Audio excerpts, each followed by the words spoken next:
Today, Alberta has committed to work with us on clean electricity regulations.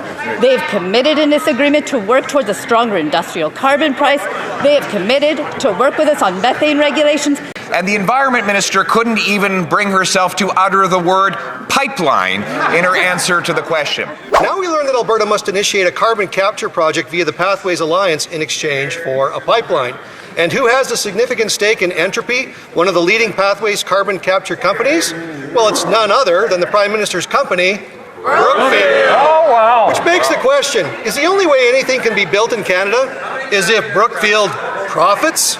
Brookfield. How much revenue does the Prime Minister have to divert to his own company before he demands that Canada just simply change its name to Brookfield? This guy's garage. Like and subscribe.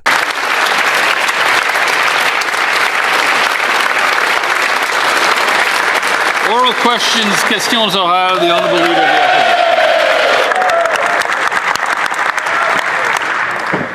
Opposition. In what year will construction begin on a new pipeline to the Pacific? The Honourable Government House Leader.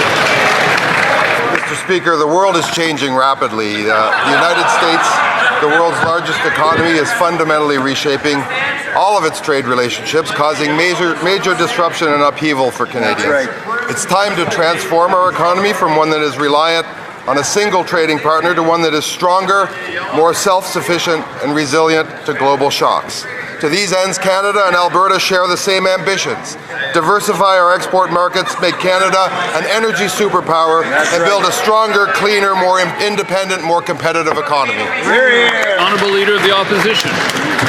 All right, he can't tell us the year in which construction will begin.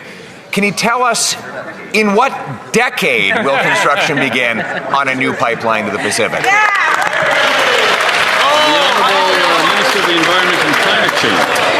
Mr. Speaker, today is a really important day because we are taking important steps forward on cooperative federalism. The Prime Minister has been clear, and we've always known, we cannot reach our climate objectives if we are not working with all of the provinces and territories. Today, Alberta has committed to work with us on clean electricity regulations. They have committed in this agreement to work towards a stronger industrial carbon price. They have committed to work with us on methane regulations. Those are important steps forward for Canada to move towards its climate objectives, and we will keep doing that work. The Honourable Leader of the Opposition. So they don't know the year that construction will begin. They don't know the decade that construction will begin. And the Environment Minister couldn't even bring herself to utter the word pipeline in her answer to the question. And what today's deal allows a proposal for a pipeline to go to an office in 7 months, which will then be studied for 2 years, after which the Prime Minister will give a pipeline veto to the BC NDP Premier, who's already said he's against. Isn't this pipeline going to be built in the year never? Actually, Mr. Speaker, this is a big, large, great, grand day for Canada. Our government has reached an important MOU with Danielle Smith, the Premier, and the province of Alberta that creates an energy transition in all aspects of energy. It sets the stage for an industrial transformation. It will make Canada stronger, more independent, more resilient, and more sustainable, and it will include the largest carbon capture project in the world. It will mean all of Alberta's energy resources are among the lowest energy intensive in the world. The Honourable Leader of the Opposition. Tell us when a pipeline will be under construction. Let's just unpack the Prime Minister's allusion here. He's telling the Keep It in the Ground caucus of the Liberal Party that they just need to be quiet because there won't be a pipeline anyway. What he will do is delay it for several years until after a prospective election, during which he can dangle a possible pipeline in front of the people, but after which he can hand veto power that is not in the Constitution over to the BC NDP Premier, who will block the thing from ever happening. Isn't it true that this isn't a pipeline, it's a pipe dream? The Honourable Government House Leader. Mr. Speaker, the country, indeed the world, is calling out for serious leadership for cooperative leadership, for leadership that brings people together and parties together. I don't think this leader has any conception of what is required to do the kind of development that he is proposing. Of course we will consult and deal with the Premier, the duly elected Premier of British Columbia. Of course we will and have a duty to consult with First Nations. Of course we will do this in a cooperative way. We'll do it in the Canadian way, and we'll do it in the right way, Mr. Speaker. The Honourable Leader of the Opposition. Speaker, they will stand in the way is what they will do. We know that the only thing stopping a pipeline from Alberta to the Pacific is the Prime Minister. Let's unpack the legality of it. The Constitution, Section 9210A, gives the federal government exclusive approval power for a pipeline. Bill C-5, a bill the Prime Minister pushed through the House of Commons, and we even supported him, gives him the power to approve it. So we only need him to do one thing for this pipeline to happen. Get out of the way. Will he do it? Honourable Minister of the Environment and Climate Change. Mr. Speaker, when Canadians elected our government, they were clear. They wanted to see us build a strong Canada, and they wanted to see us build it well and build it together. They wanted to see that we could work together as a country, and that means that we do things like this agreement with Alberta that helps us move forward on industrial carbon pricing, moves forward on methane regulations, moves forward on clean electricity, but also respects other jurisdictions like the province of British Columbia, with which we must seek agreement. The Honourable Leader of the Opposition. Well, she accidentally told the truth, Mr. Speaker. She didn't say that it moves forward on a pipeline. She said it moves forward on an industrial carbon tax. A carbon tax that will increase the cost of everything it takes to build a home, so it's a tax on homes. On everything it takes to grow food, so it's a tax on food. It's a tax that drives production out, paychecks down, and the cost of living up. Meanwhile, it does not move forward with a pipeline. We as Conservatives believe in clearing the way to get pipelines built. In other words, we would build a pipeline without a carbon tax. They would build a carbon tax without a pipeline. The Honourable Government House Leader. Again, Mr. Speaker, I suspect Canadians are straining to find the Leader of the Opposition credible on any of this. What this Memorandum of Understanding does is create a carbon capture and storage system that will lead the world. It will include, of course, bringing together of partners with whom we have a duty to consult and with other jurisdictions.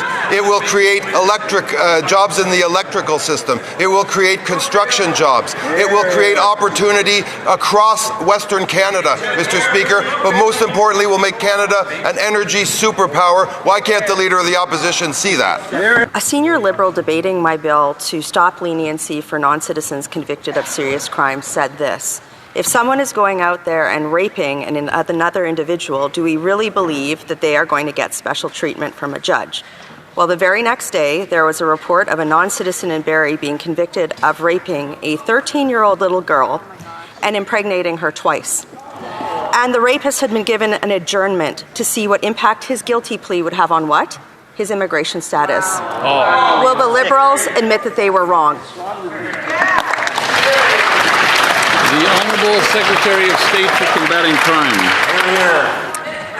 Mr. Speaker, there are provisions in place if a non-citizen commits a crime and serves a sentence. They are removed from Canada, Mr. Speaker. CBSA works on these cases, and they prioritize criminal cases, in fact, when making removals. Windsor West. People in Windsor are tired of hearing promises. They just want to know why this Prime Minister stopped fighting for them. He said he would go elbows up in the U.S., but when he failed, he shrugged and said, who cares? Workers in Windsor care. Our auto sector and suppliers care. Conservatives care. Meanwhile, the U.S. signed an $80 billion nuclear deal with Brookfield, the Prime Minister's own company. Why is it that every time the Prime Minister travels, business only gets better for Brookfield, while Canadians are left out in the cold? Secretary of State for Labour. Mr. Speaker, I find that member's suggestion that the Conservatives care interesting, because the Conservatives voted against 18,000 construction jobs at Darlington Nuclear Project, 9,700 jobs at the Northwest Transmission Line in BC, over 10,000 jobs at the LNG2 facility, 5,000 jobs at the graphite mine in Quebec. These investments represent real progress for workers. So here's something that we should know. Conservatives vote against jobs and Canadians. Our new government stands up for workers and jobs. The honourable member for Windsor West. Mr. Speaker, last week we found out this government sent 500 million tax dollar payers to the European Space Agency. And guess who owns half the UK campus that money is going to? You guessed it right, Mr. Speaker, Brookfield. All the same time, Windsor workers are being shut out of plants, contracts are stalling, and families are worried about their future. Why is the Prime Minister sending money overseas, helping a company he's tied to, instead of fighting to protect jobs in Windsor, which has the highest unemployment rate in the country, Mr. Speaker? The Honourable Secretary of State for Labour. That member voted against the largest infrastructure investment in Canadian history, Mr. Speaker. Jobs for the IBEW, jobs for the carpenters, jobs for Leona, jobs for the union members in his riding, Mr. Speaker. We will be building big, building with steel, building with Canadian steel, Canadian lumber, Mr. Speaker. When will the Conservatives get on board with Canadian workers, Mr. Speaker? Cardston. Speaker, the Prime Minister's Brookfield conflicts of interest continue to grow. But keeping his shares, options, and performance pay worth millions of dollars, every major decision the PM says he makes for Canada, like nuclear deals, AI, EU space agencies, and many more, all have the potential to make himself wealthier. While Canadians suffer, business for Brookfield has never been better. When will the Prime Minister admit his conflicts, divest his shares, and prioritize Canadians' best interest rather than his own portfolio investments? Great question. The Honourable Minister of Jobs and Families. Today, the announcement with the Prime Minister and the Premier of Alberta is good news for workers all across this country. It's good news for workers in Alberta. It's certainly good news for skilled tradespeople and the young apprentices coming up, learning these trades. Mr. Speaker, this is an announcement about prosperity. It's shared prosperity, Mr. Speaker. It scopes in Indigenous people and creates wealth. I certainly hope that member understands this is something that will deeply benefit not just his province, but the entire country. The member for York Centre. Who cares? Who cares, said the Prime Minister when asked about contact with the US President on a trade deal. Everyday Canadians care. Everyday Canadians who are going broke or who are losing their jobs because of this trade uncertainty. In my city of Toronto, investment, commerce, and real estate froze. Only 25 new condos were sold last month in a city of 3 million. Other than Brookfield, nobody can make a decision because of the uncertainty caused by this Prime Minister's failure to get a trade deal. So instead of being dismissive and derisive, why doesn't the Prime Minister keep his word and finally get a trade deal? The Honourable Minister of Jobs and Families. Yesterday, I stood with the Prime Minister and the President of Athabasca as we announced additional supports for steel, for lumber, Mr. Speaker, for the communities and the organizations and their employees that have been deeply impacted by tariffs. And Mr. Speaker, they're not only encouraged by our support, but they're excited about the future. And you know why, Mr. Speaker? Because they have an opportunity through Buy Canada policies to pivot their products and sell to Canadian projects. And Mr. Speaker, that's what Canadians expect, that we invest in ourselves, that we take care of ourselves, something these guys can't get. The Honourable Member for Richmond Hill South. This Prime Minister went from promising elbows up to throwing his hands up, saying who cares the moment the President pushed back. He caved on the digital services tax, abandoned counter tariffs, and walked away from the softwood legal fight, leaving Canadian workers totally defenseless. We thought he got nothing in return, but it turns out he got nothing for Canadians, because just days later, the Americans signed an $80 billion nuclear deal with his former company, none other, Brookfield. So while Canadian workers are left standing in the penalty box, the Prime Minister's friends are skating away with the puck. Why is this Liberal Prime Minister trading away Canada's national interests while advancing his own personal interests? The Honourable Secretary of State for Labour. Mr. Speaker, again, that member voted against the budget, which is going to see the largest investment in infrastructure across this great country, Mr. Speaker. We're going to be building homes, building community centers, hospitals, bridges, roads. Mr. Speaker, all with Canadian steel, Canadian lumber, Canadian unionized worker. Mr. Speaker, every day the Conservatives come in here and they vote against jobs and they vote against Canadians. Member for Kitchener South Hespeler. Mr. Speaker, that member did not answer the question, so I'm going to ask it again. The Prime Minister caved on counter tariffs, on digital services taxes, on legal disputes with the softwood lumber. We thought he was getting nothing for Canadians, but it turns out he was getting lots for his company, Brookfield. Days after he was in the White House, the Americans signed an $80 billion nuclear reactor deal with Brookfield. Why is it that everywhere the Prime Minister goes, Brookfield gets a sweet deal and Canadians get no deal? Why? Honourable Minister of International Trade. Mr. Speaker, speaking about trade, Canadians know that 2/3 of our economy is powered by trade. We're opening doors for Canadian products to reach new global markets. We signed new trade deals with Ecuador, Indonesia, an investment agreement with UAE, securing $70 billion commitment for more investments in Canada. This is what this government is focused on, is opening new doors and more opportunities for Canadian workers and businesses. Thank you, Mr. Speaker. The Honourable Member for Niagara West.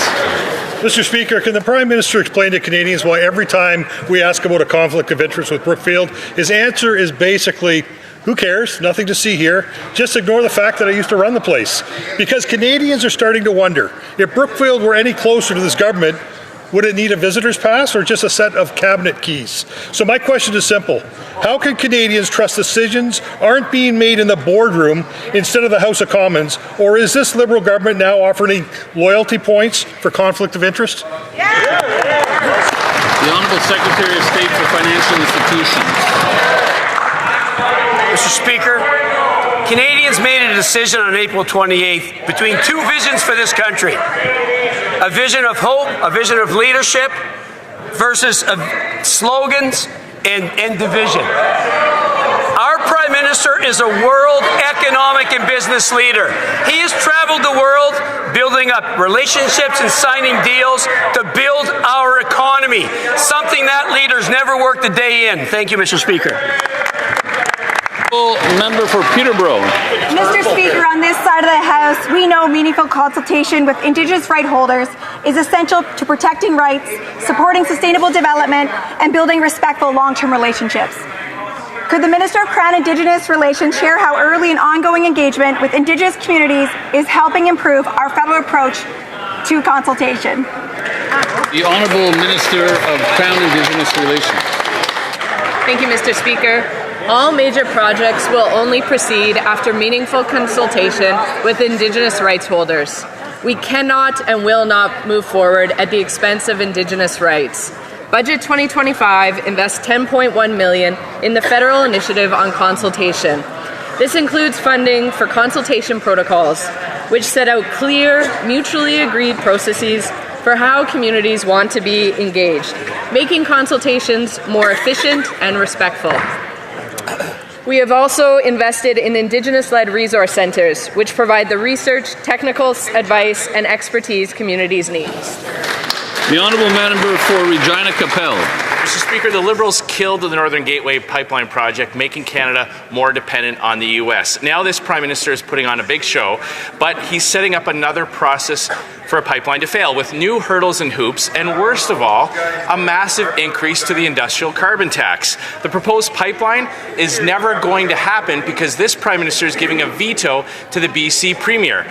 But what is guaranteed to happen after April 1st is Albertans will pay a very real and very massive hike to the industrial carbon tax. Why is this Prime Minister more intent on hiking carbon taxes instead of building pipelines? The Honourable Government House Leader.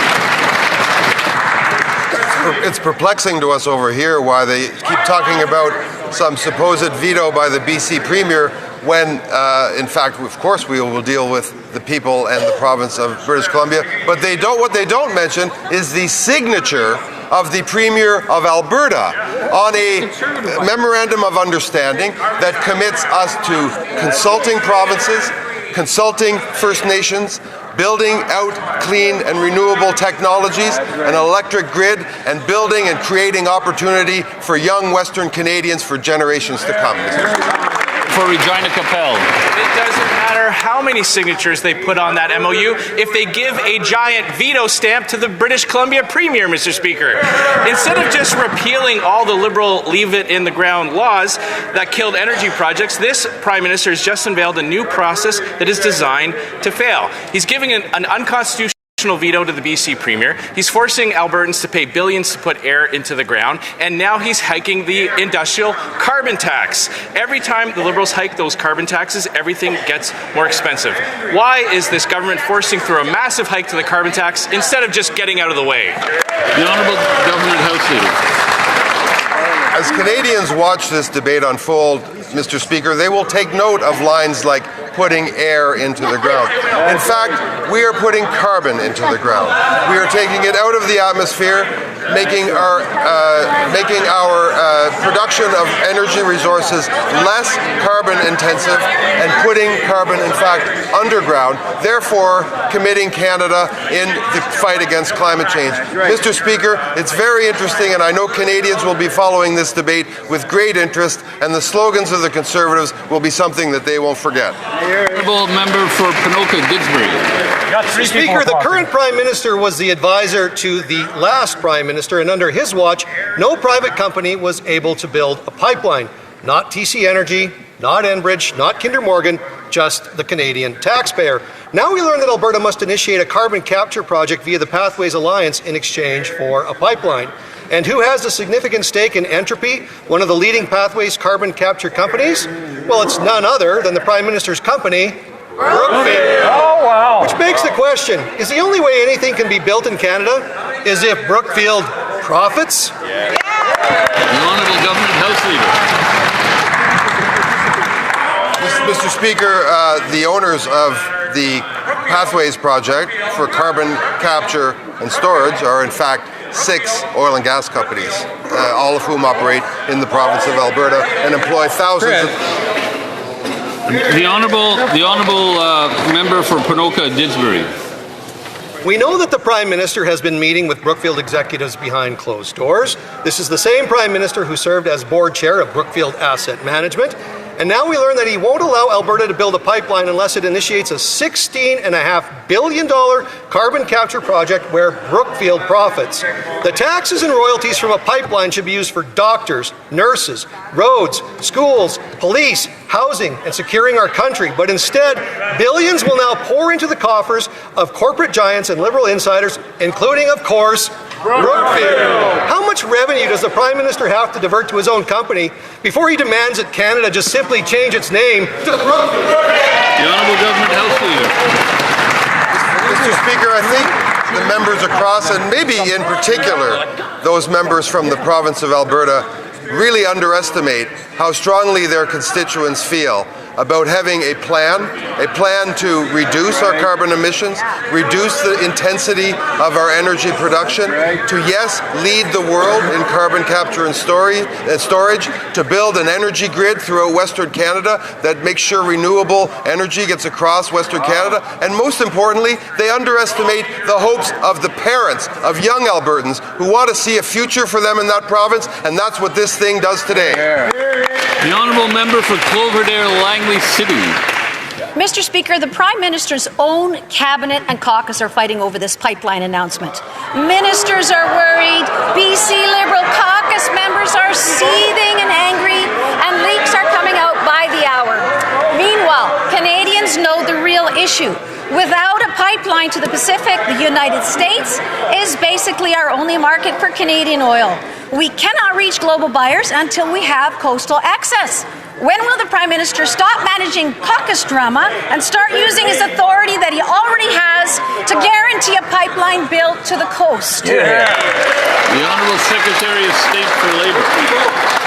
Mr. Speaker, today is an important day because this MOU means jobs in clean energy, jobs building data centers, jobs building the largest carbon capture project in Canada. Mr. Speaker, jobs for young people, good union jobs for the building trades, for the IBW, for the ironworkers, for LIUNA, for the UA, for the millwrights, for the workers who build this country every day. The Honourable Member for Cloverdale-Langley City. Mr. Speaker, approving a nation-building project like a pipeline to the coast is the Prime Minister's responsibility. It sits squarely in the federal government's hands. But instead of owning that responsibility, the Prime Minister is letting the NDP Premier in BC have a veto. And he's doing it to calm the anger in his own caucus, not to move the country forward. Mr. Speaker, when will the Prime Minister stop hiding behind the NDP Premier and make the call that only his government has the jurisdiction to make? The Honourable Government House Leader. Speaker, that member is a British Columbia MP. Is she seriously suggesting that the people and the government of British Columbia should have no say about a piece of infrastructure that will go across the entire breadth of that province?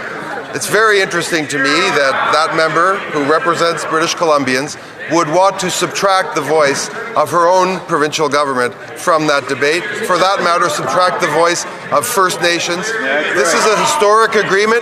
It sets out a path forward, Mr. Speaker, but we're going to do it the Canadian way, cooperatively. The Honourable Member for Pitt Meadows, Maple Ridge. Mr. Speaker, is the Prime Minister facing open rebellion? A Liberal MP told CBC News that their caucus is seething and angry over a pipeline. No wonder the Prime Minister keeps flip-flopping. One day he's for a pipeline, the next day he claims it's up to BC NDP for David Eby. The Constitution is absolutely clear that the sole authority over pipelines is the Prime Minister. Is he breaking his promise to no pipeline David Eby, or will he break his promise to build it through delays, over-regulation, and endless consultations? Wow. The Honourable Government House Leader. Mr. Speaker, once again, a British Columbia Member of Parliament standing up, wishing to subtract the voice of his own provincial government, the duly elected government of the people of British Columbia, who wish to have a say over a development of infrastructure that would span the entire breadth of that province. I think when that member thinks a little more seriously about this issue, he will agree that cooperative federalism and working with provinces, including Alberta and British Columbia, on things like this historic announcement today are the right way to go. The Honourable Member for Peace River, Westlock. Mr. Speaker, Canadians are looking for collaboration, no doubt, but the Prime Minister went around to wave just another piece of paper that promises a potential pipeline, maybe sometime in the future, but in reality it guarantees nothing. I can tell you that the only thing that was guaranteed today was that Albertans and Canadians will be continued to pay more with an industrial carbon tax. Mr. Speaker, Canadians are looking for a guarantee. So the simple question is, can the Prime Minister guarantee what year will shovels be in the ground on this proposed pipeline? The Honourable Government House Leader. Speaker, two British Columbian MPs who want to subtract the voice of their provincial government. Now an Albertan MP who questions the wisdom of the Conservative Premier of Alberta, whose signature is still wet on a memorandum of understanding that comprehensively sets out an economic path forward for her province, for the young people who wish to create an economic future for themselves in that province. Mr. Speaker, I'm amazed that these Conservative MPs from British Columbia and Alberta want to deny their own provincial governments the ability to create an economic future in Western Canada. The Honourable Member for Airdrie Cochrane. Well, Mr. Speaker, there is still no construction date for a pipeline, and the Prime Minister blames everyone else. The BC government, the First Nations, anyone but himself. Of course, it's really the leave it in the ground members of his own caucus that are trying to stop it. Where is Guibo anyway? But the Prime Minister could approve an oil pipeline to the Pacific without a carbon tax, without delays, without any excuses. Very true. The proof's in the pudding, and it's not a pipeline until it's built. So will the Prime Minister tell Canadians today, when will shovels be in the ground on this oil pipeline? Just give us a year. The Honourable Minister of Justice. Mr. Speaker, it's been interesting to see the Conservatives have a newfound interest in Canada's Constitution. They point out on occasion the federal government has certain authorities in this respect, but they have not taken care to actually read the entirety of the provision they so routinely cite, which similarly empowers provincial governments to actually build the infrastructure necessary to operate a pipeline in this country. They similarly ignore Section 35 of the Constitution, which guarantees the inherent and treaty rights of Indigenous peoples in this country and requires the government to consult with rights holders who may be impacted. We can build this country if we work together. It's a shame the Conservatives, after many opportunities to govern, have failed to learn that lesson.